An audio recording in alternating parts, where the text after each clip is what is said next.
हाँ, तो हमने कल अपने पास एंडोथर्मिक की डेफिनेशन कर ली थी। एंडोथर्मिक की डेफिनेशन के बाद हमारे पास हमने कैरेक्टरिस्टिक्स लिख ली थी। एग्जांपल्स लिखते हैं पहले, फिर उसके बाद हम बात को आगे अपने पास कंटिन्यू करेंगे। देखो हमारे पास एग्जांपल में क्या है, कार्बन प्लस सल्फर है। ये दोनों रिएक्ट करते हैं और जनरेट करते हैं कार्बन डाइसल्फाइड। सही है। ये रिएक्शन ऐसा है कि कार्बन और सल्फर को आपने बहुत ज़्यादा अमाउंट में हीट प्रोवाइड करनी पड़ती है ताकि ये आपस में रिएक्शन कर सके, क्योंकि दोनों सॉलिड स्टेट के अंदर मौजूद हैं। आपको खासी हीट रिक्वायर्ड होती है। एक और एग्जांपल मैं दूं आपको।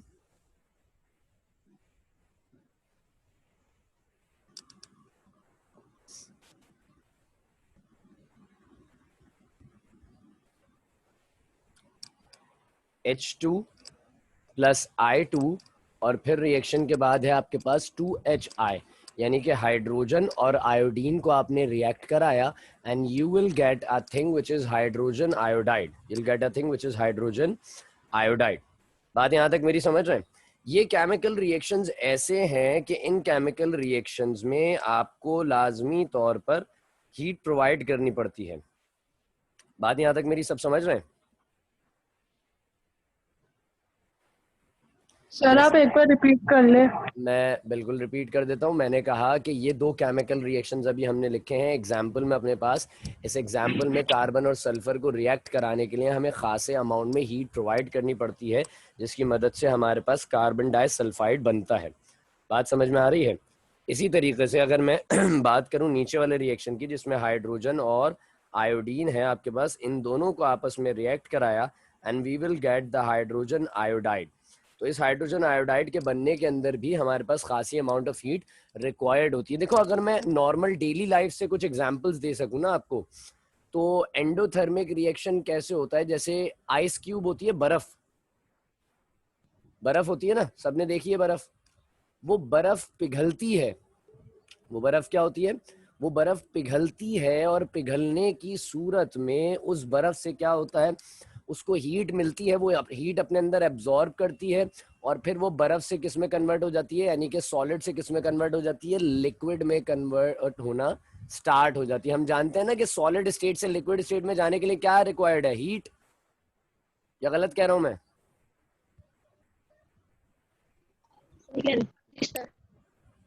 तो वहां पर हमारे पास ये जो, अगर आपसे कोई पूछे कि रियल लाइफ एग्जांपल दो है एंडोथर्मिक की, तो आपके पास रियल लाइफ एग्जांपल के अंदर, एंडोथर्मिक के अंदर ये एग्जांपल है कि आप बहुत आसानी से बता सकते हैं कि मेल्टिंग ऑफ आइस जो है इज एन एंडोथर्मिक रिएक्शन। बात समझ रहे हैं आप मेरी?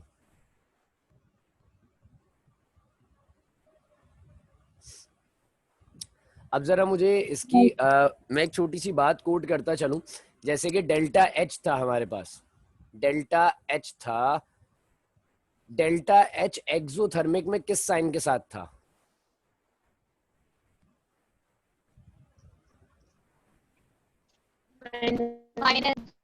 माइनस के साथ था। तो लाजिम बात है यहाँ पे किस साइन के साथ होगा? प्लस। हमारे पास जो डेल्टा एच होगा वो होगा प्लस साइन के साथ। और ये जो कार्बन डाइसल्फाइड है इसके अंदर हम लिखेंगे प्लस का 89। डेल्टा एच की वैल्यू इसकी क्या है? सर पर हमने उसमें माइनस में रखा था तो इसमें माइनस में नहीं रखेंगे। नहीं नहीं, मैं बिल्कुल इस चीज़ को समझाने जा रहा हूँ ना। अब अगली बात तो यही है हमारी। हम जब करेक्टरिस्टिक समझेंगे तो तुम्हें समझ में आ जाएगा कि इसमें हमने प्लस में क्यों लिखा है। 89.4 है। बात समझ रहे हैं आप ये मेरी? तो यहाँ पर डेल्टा एच होगा प्लस में, यहाँ पर डेल्टा एच किस में होगा बेटा? प्लस में होगा आपके पास। आओ जरा हम अपने पॉइंट्स की जानिब चलते हैं। करेक्टरिस्टिक्स के पॉइंट्स की जानिब मैं चल रहा हूं बिल्कुल इस वक्त आपके पास। आप एक बात जहन में रखिएगा कि डेल्टा एच एक्सोथर्मिक में कौन से साइन के साथ होता है? बताइए जरा जल्दी से, कौन से साइन के साथ? नेगेटिव। और अगर यही डेल्टा एच एंडोथर्मिक में आ जाएगा तो एंडोथर्मिक में किस साइन के साथ होगा ये? पॉजिटिव साइन के साथ होगा। क्यों पॉजिटिव हो रहा है, क्या वजूहत हैं? आइए जरा इसको बहुत अच्छे तरीके से एग्जामिन करते हैं। जरा जल्दी से कोई करेक्टरिस्टिक का पहला पॉइंट मुझे पढ़कर बता दे क्या था। In endothermic reaction, the heat flows from the surrounding to system. In endothermic reaction, the heat flows from the surrounding to the system. कोई मुझे मतलब बता दे, कल मैंने इस चीज को बहुत अच्छे से एलेबोरेट करा था आप लोगों के सामने, तो मुझे इस चीज का मतलब बता दे कि क्या बताया जा रहा है इसमें। सराउंडिंग से सिस्टम में जा रही है हीट, क्या माने हैं इस बात के? सर मतलब तो सिस्टम में केमिकल रिएक्शन हो रहा है, उससे हीट निकल के सराउंडिंग में जा रही है। सही है। सिस्टम से हीट सराउंडिंग में नहीं जा रही है, सराउंडिंग से हीट सिस्टम में आ रही है। अब एब्जॉर्प्शन हो रही है। जब हमने कल वाला रिएक्शन देखा था, यानी कि एक्सोथर्मिक जब हम कल देख रहे थे, आज हम बात कर रहे हैं टोटली अबाउट द एंडोथर्मिक। तो जो एंडोथर्मिक है, एंडोथर्मिक में सराउंडिंग से हीट, सराउंडिंग से एनर्जी आती है सिस्टम में। सराउंडिंग से एनर्जी किस में आती है? सिस्टम में आती है। मैंने अभी आपको एग्जांपल दी एक आइस क्यूब की। आइस क्यूब की एग्जांपल के अंदर आइस क्यूब जो आइस है, जो आइस की एक क्यूब है, ये है सिस्टम। क्या है ये? सिस्टम। बात जरा गौर से सुननी है और समझनी है सबने। ये जो आइस क्यूब है ये क्या है? एक सिस्टम है। और जो बाकी इर्द गिर्द हम या कमरे में मौजूद दीगर सारी चीजें, वो क्या है? सराउंडिंग। तो सराउंडिंग में जो अमाउंट ऑफ हीट था वो एब्जॉर्ब हो रहा है किसमें? सिस्टम में। किसमें एब्जॉर्ब हो रहा है? वो सिस्टम में एब्जॉर्ब हो रहा है। और सिस्टम जो है वो रिएक्टेंट, यानी कि जो बर्फ थी वो रिएक्टेंट थी। जब वो प्रोडक्ट बना तो वो क्या बन गया? वो पानी बन गया। ऐसी है या गलत कह रहा हूं मैं? ऐसी होता है। बर्फ थी यानी कि रिएक्टेंट था, और जैसी पानी बना यानी कि प्रोडक्ट हो गया। तो रिएक्टेंट से हम प्रोडक्ट में चले गए अपने पास, हमने देखा बर्फ थी, बर्फ को अमाउंट ऑफ हीट मिली, उसने एब्जॉर्ब करी। बर्फ पानी में क्यों कन्वर्ट होती है भाई? उसे हीट मिलती है, उसे एनर्जी मिलती है, तभी तो वो पानी के अंदर कन्वर्ट होना स्टार्ट होती है ना। हम जानते हैं सॉलिड लिक्विड में कब जाता है? जब उसे अमाउंट ऑफ हीट मिलता है। तो बर्फ को हीट मिली, उसको एनर्जी मिली, और वो कन्वर्ट हो गई किसमें? प्रोडक्ट में, यानी कि पानी में। तो हीट कहां से आई? सिस्टम तो थी बर्फ, आइस क्यूब थी सिस्टम। हीट कहां से आई बताओ? सराउंडिंग से हीट आई सिस्टम में, और सिस्टम चेंज हो गया। नेक्स्ट पॉइंट पढ़ के जरा मुझे बता दो कोई। In this reaction, the container becomes cold. ये मेरे पास आवाज हल्की आ रही है या सबको आवाज हल्की आ रही है?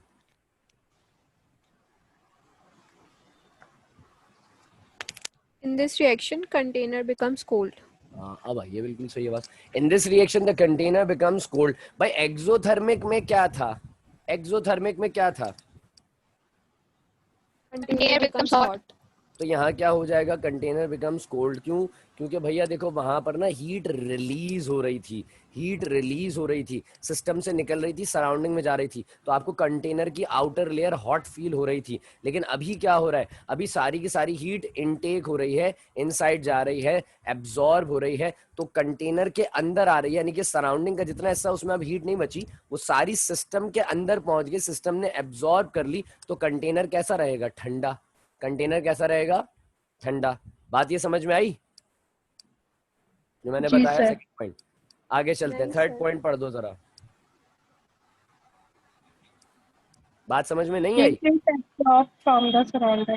Sir, container cold क्यों होगा? Heat तो कंटेनर absorb कोल्ड हो रही है होगा। ना? मैं बिल्कुल समझा देता हूँ।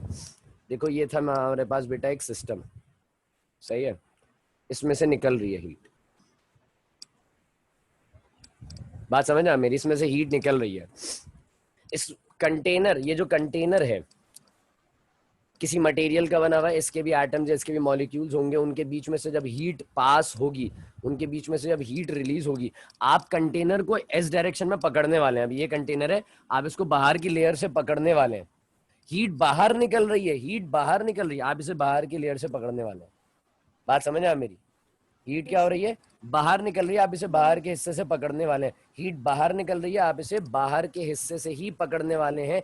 तो जिस हिस्से से आप इसे पकड़ने वाले हैं उस हिस्से पे क्या हो रही है? हीट रिलीज Flow हो रही है, release हो रही है. ऐसी है। तो जब रिलीज हो रही है, आप उसी जगह से पकड़ने वाले हैं, तो वो कैसी हो जाएगी? वो कंटेनर कैसा फील होगा आपको? गर्म। Hot. अब हीट है, दूसरी जगह चलते हैं, दूसरे एस्पेक्ट में चलते हैं, जो हमारे पास ये एंडोथर्मिक का एस्पेक्ट है, इसमें चलते हैं। एंडोथर्मिक में क्या हो रहा है भैया? ऐसा ही एक कंटेनर है, ऐसा ही एक कंटेनर है। उस कंटेनर के अंदर आ रही है हीट, और अंदर आके क्या अंदर घूमेगी हीट, क्या होगा अंदर, अंदर आएगी तो अंदर क्या हीट Absorb घूमेगी होगी। इसके अंदर, सिस्टम एब्जॉर्ब कर लेगा, यानी कि हीट आई और एब्जॉर्ब हो गई, हीट आई और एब्जॉर्ब हो गई। मिसाल के तौर पर मुझसे मेरे वालिद साहब पूछते हैं तुम्हारे पास पैसे हैं, मैं कहूंगा नहीं, नहीं है, पैसे दे दे। उन्होंने मुझे 200 रुपये दे दिए। थोड़ी देर बाद मेरी अम्मी ने मुझसे पूछ लिया तुम्हारे पास पैसे हैं, एब्जॉर्ब कर ली ना, हीट आई थी, एनर्जी आई थी, एब्जॉर्ब कर ली। मैं कहूंगा नहीं मेरे पास पैसे नहीं है, पैसे दे दे, मैं गरीब हूँ, बहुत गरीब हूँ, पैसे दे दे। अम्मी ने फिर पैसे दे दिए। तो एक्सेस अमाउंट में जितनी हीट आ रही है वो क्या हो रही है, सारी एब्जॉर्ब होती जा रही है, एब्जॉर्ब हो रही है, सिस्टम के अंदर जा रही है। क्या वो कंटेनर के अंदर रुकी, नहीं क्या वो absorb, कंटेनर की लेयर्स में रुकी, बताओ। absorb हो गई। कंटेनर के अंदर घुसी, कंटेनर से सिस्टम में गई, सिस्टम ने उसे एब्जॉर्ब कर लिया कंप्लीटली, तो ये कंटेनर कैसा रहेगा। Cool. अब बात समझ में आ गई। Yes sir. तीसरा पॉइंट क्या था मेरे पास,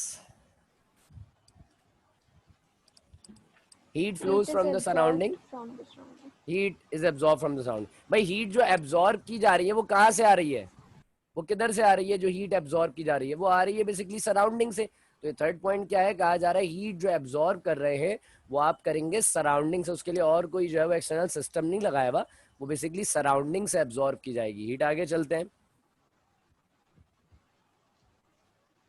The energy of the product is greater than the energy of the reactant. The energy of the product is greater than the energy of the reactant. आओ देखते हैं कहानी में कहा बात क्या है। ये था एक एनर्जी ऑफ रिएक्टेंट समझ रहे हैं बात को आप मेरी, और फिर ये था एक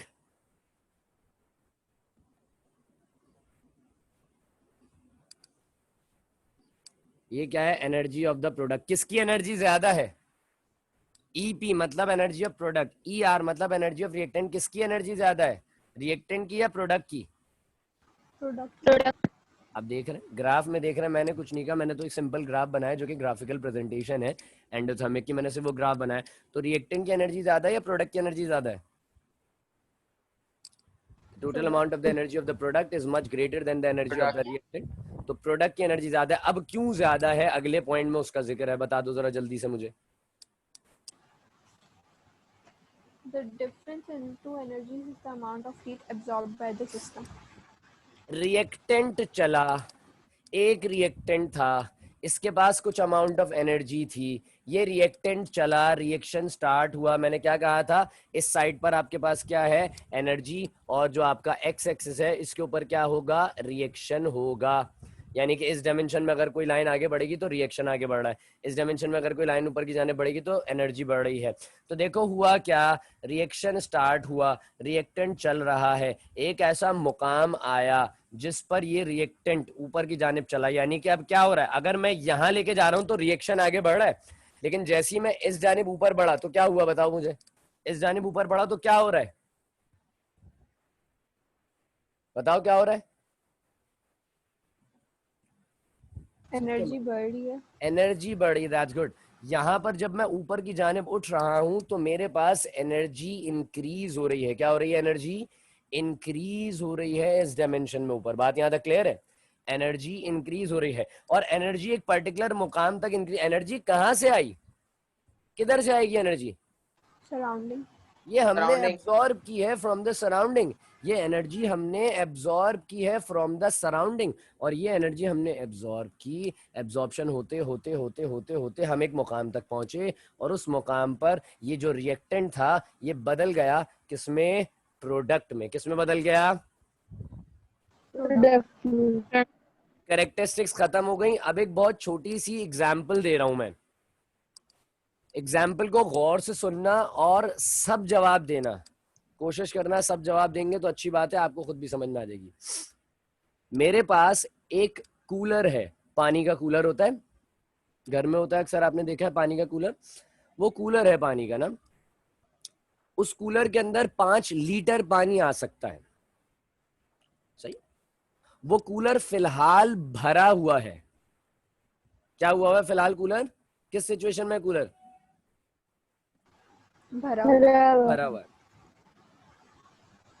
रिएक्टेंट सिचुएशन ये है कि कूलर इस वक्त भरा हुआ है। प्रोडक्ट सिचुएशन ये होगी कि कूलर खाली हो जाएगा। रिएक्टेंट सिचुएशन ये है कि कूलर भरा हुआ है, प्रोडक्ट सिचुएशन ये होगी कि कूलर खाली हो जाएगा। बताओ रिएक्टेंट से प्रोडक्ट में कैसे जाओगे?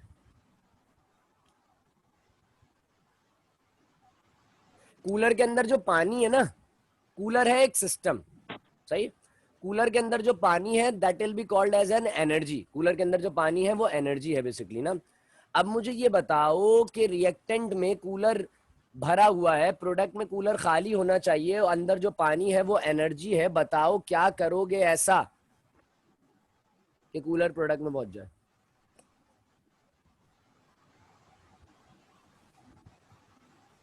मिसाल समझ में आई?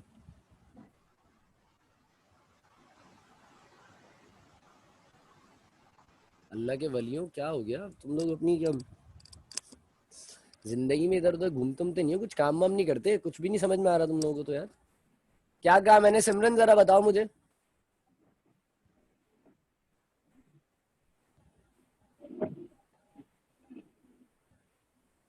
सिमरन,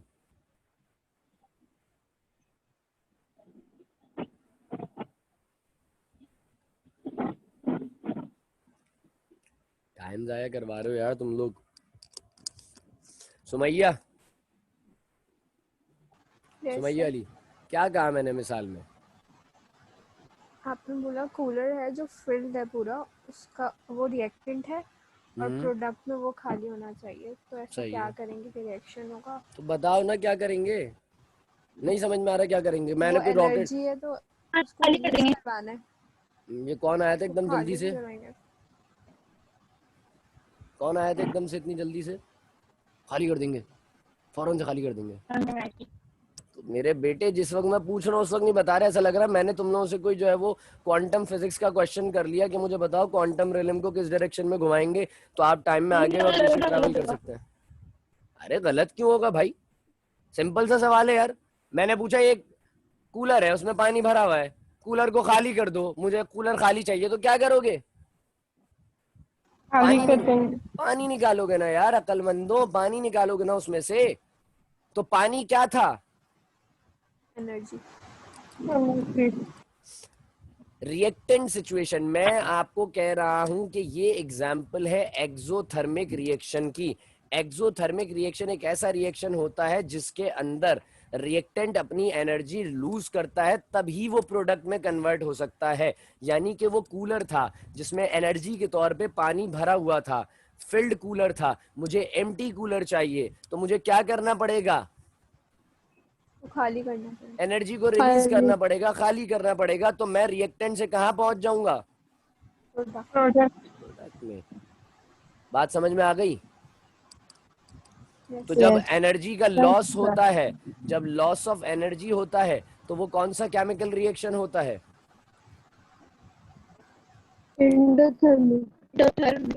बेहतरीन एंडोथर्मिक होता है। बेहतरीन हो गया भाई। लॉस ऑफ एनर्जी का जो रिएक्शन है वो एंडोथर्मिक होता है, एक्सोथर्मिक।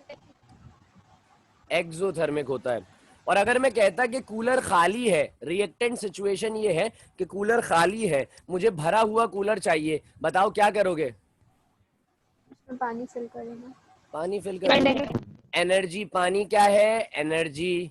एनर्जी ऐड कराओगे, एनर्जी जब फिल्ड हो जाएगी तो वो कन्वर्ट हो जाएगा प्रोडक्ट की फॉर्म में। ऐसा है या गलत कह रहा हूं मैं? सही है। यही है ना बात? तो ये कौन सा केमिकल रिएक्शन होगा?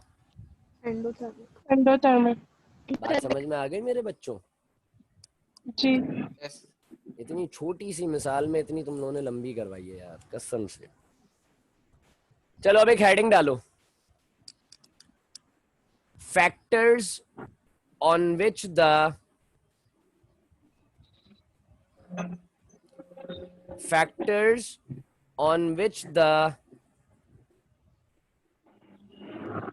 evolution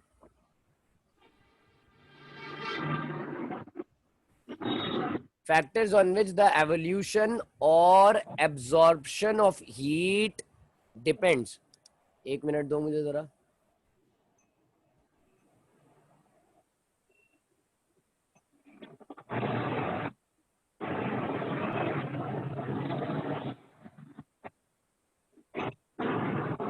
एक बार रिपीट करें।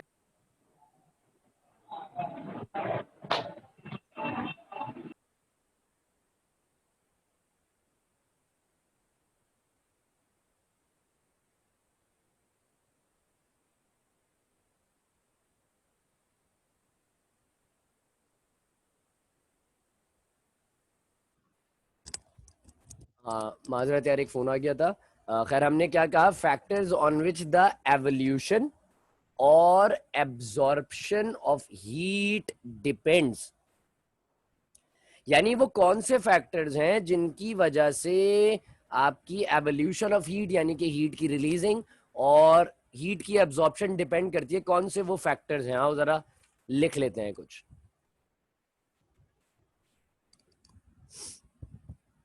स्टार्ट करूं मैं, पॉइंट्स हैं इसके। यस यस जी जी सर। लिखिए पहला point, the amount of chemical substance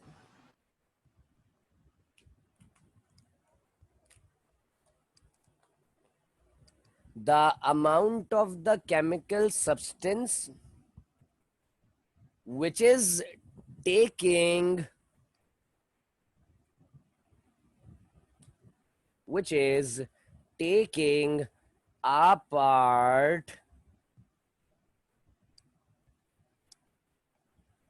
taking apart in the reaction. The amount of chemical substance which is taking a part in the chemical reaction. Next point लिखिए,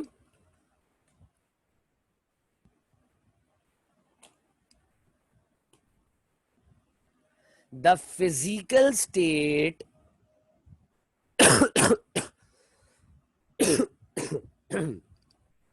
sir repeat करें। Next point है, the physical state of the substances, the physical state of the substances which are involved,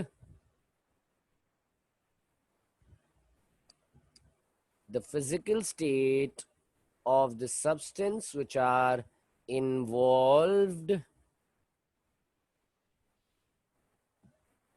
in the chemical reaction.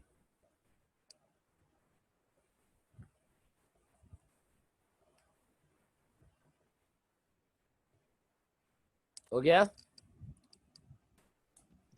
Ji sir. Next point, the temperature. Next point क्या है? The temperature.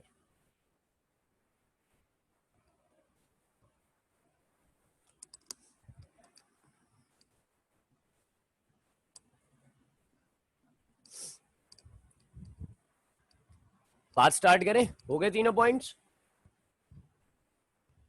Yes sir. सबसे पहला point देखते हैं। कह रहे हैं the amount of the chemical substance which is taking a part in the chemical reaction. पहले मैं बताता हूँ हीट एवोल्यूशन, इवॉल्व होनी है, रिलीज होने वाली हीट से मैं बता रहा हूँ आपको कहानी। मिसाल के तौर पे मैंने दो कोयलों के छोटे छोटे पीसेस लिए, कोयलों के दो छोटे छोटे से पीसेस लिए मैं उनको जलाने जा रहा हूं। मुझे बताइए उनसे कुछ अमाउंट ऑफ हीट रिलीज होगी या नहीं होगी? होगी सर। मैंने कहा मैं होगी कोयलों सर। के दो छोटे छोटे टुकड़े ले रहा हूं, उससे कुछ अमाउंट ऑफ हीट रिलीज होगी, यानी कि हीट इवॉल्व होगी। हीट इवॉल्व होगी। क्या बहुत ज्यादा होगी या थोड़ी सी होगी?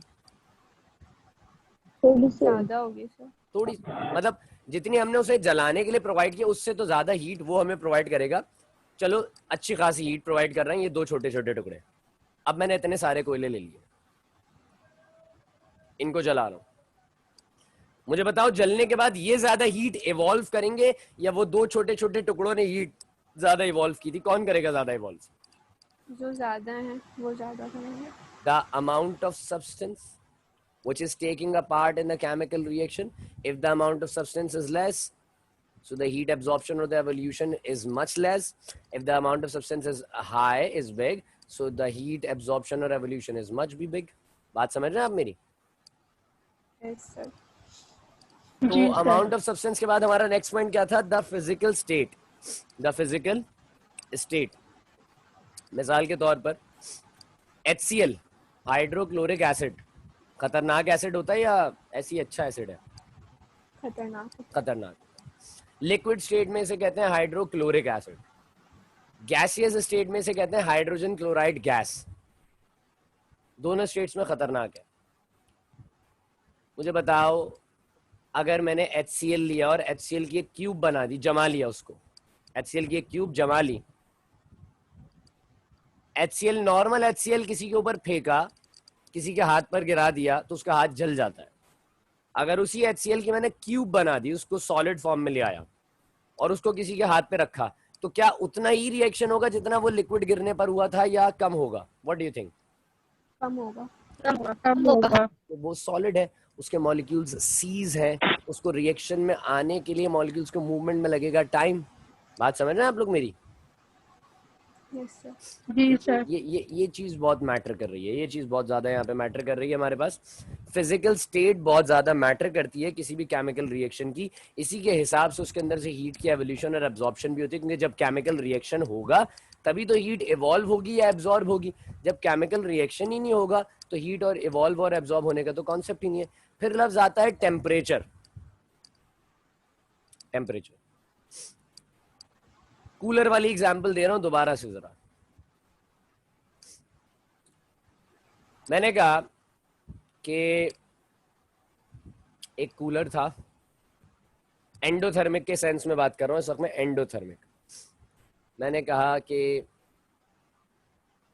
एक कूलर था, खाली है, उसको फिल्ड करना है, फिल्ड विद द एनर्जी यानी कि फिल्ड विद द वाटर करना है और वो प्रोडक्ट्स फॉर्म में पहुंच जाएगा। अब एक नल है जिससे बहुत तेज पानी आ रहा है और एक नल है जिससे बहुत खरामा खरामा खरामा पानी आ रहा है, बहुत स्लोली स्लोली पानी आ रहा है। मुझे बताओ एब्जॉर्प्शन, इस रिएक्शन में अगर मैं एब्जॉर्प्शन का लफ्ज इस्तेमाल करूं तो इट्स गुड, क्योंकि हमें उस कूलर के अंदर पानी को फिल कराना है, रिएक्टेंट एनर्जी एब्जॉर्ब करेगा तभी प्रोडक्ट में जाएगा। यही एंडोथर्मिक का कॉन्सेप्ट है या गलत कह रहा हूं मैं? यही है सर। यही कॉन्सेप्ट यही है। पानी बहुत तेज आ रहा है, पानी बहुत स्लो आ रहा है।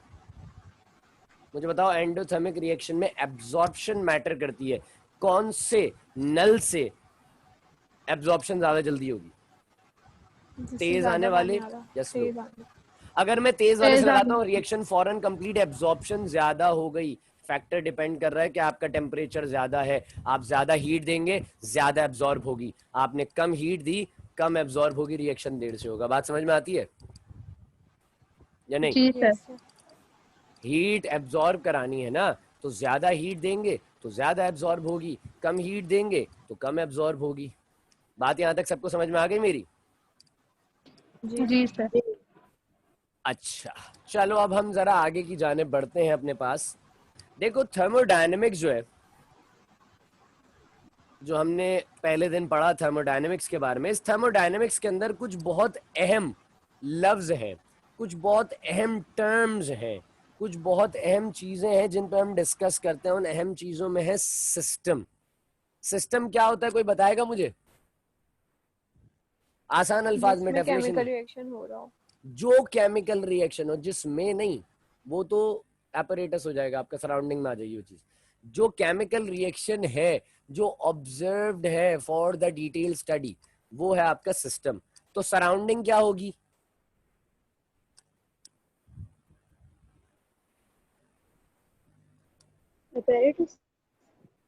एपरेटस या उसके अलावा और दूसरी चीजें, यानी कि वो इन्वायरमेंट, किसी ने पहले दिन इन्वायरमेंट का लफ्ज इस्तेमाल किया था, गुड। इन्वायरमेंट वो इन्वायरमेंट जिसके अंदर सिस्टम मौजूद है, that will be called as the surrounding. क्या कहलाएगा वो? सराउंडिंग। एक और अहम चीज होती है, उसे नाम देते हैं हम स्टेट। क्या नाम देते हैं? स्टेट। स्टेट मतलब उर्दू में क्या होता है? स्टेट का मतलब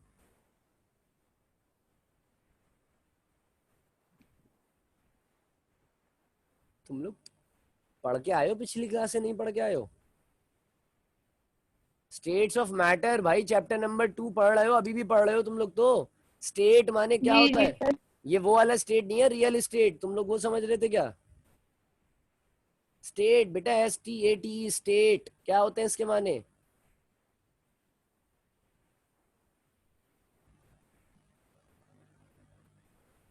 आवाज आ रही है?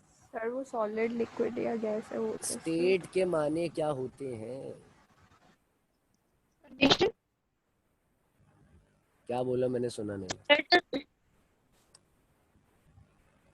राया तुम्हारा बेटा माइक मुझे लग रहा है खराब हो गया है, क्योंकि आवाज हमें बिल्कुल सही है। सर शेप शेप नहीं, शेप नहीं। Sir condition. कंडीशन, हालत, इसे कहते हैं स्टेट। कितनी स्टेट्स होती हैं केमिकल रिएक्शन में? कितनी हालतें होती हैं? I am not saying the 3 state of matter. हाँ गरीबों, स्टेट ऑफ मैटर नहीं कह रहा मैं, दो पूछ रहा हूँ सर, क्या। कौन कौन सी? रिएक्शन और रिएक्टेंट और प्रोडक्ट। That's good. रिएक्टेंट और product, these are the two states of a chemical reaction. बात समझ में आ रही है आपके? इनिशियल स्टेट और फाइनल स्टेट इसे कहते हैं आप। हेडिंग डाल दो सिस्टम की जल्दी से। कितना टाइम रह गया हमारी क्लास में? Sir 5 minute 4 minute. चलो खैर है, सिस्टम की डेफिनेशन हो जाएगी। स्टार्ट करते हैं, लिखिए जरा system. Any material, any material or the any material or the collection of material or the collection of material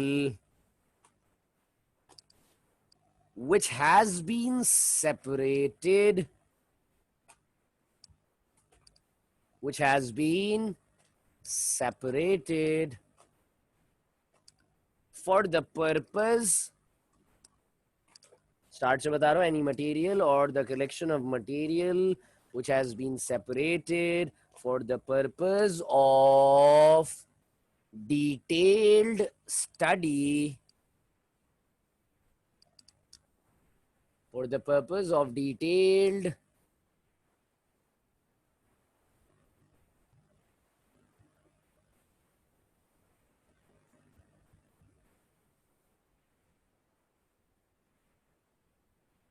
क्या लिखा? For the detailed study is called system, is called system.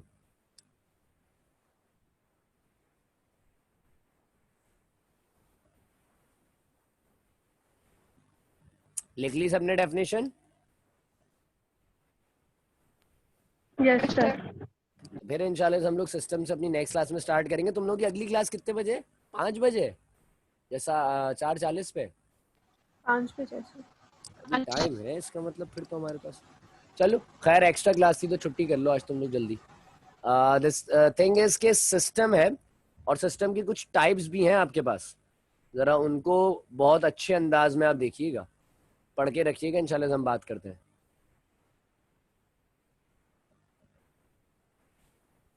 सही, बहुत शुक्रिया। अस्सलाम वालेकुम।